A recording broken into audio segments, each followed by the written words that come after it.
ආයිබෝවන් සුබ උදේසනක් වේවා කනවත්තට පෝෂණය ගැන මාදුරකාව පිළිබඳ අදතවස සින්දනය තෙසවලන් අපගේ පුත්තිය හොඳට පිරිසුදු වගේ ඉන්න ඕනි.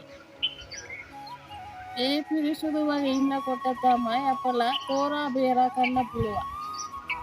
පිරිසුදු නම් කොහොමද පිරිසුදු ඉන්න පුළුවන් අපගේ ඒ හිතන විදිය පරිස්සමින් අනිත් අයට එයාලා හොඳින් ඉන්න ඔබට උදව් කරන ඕන වගේ හිතන්න ඕනේ.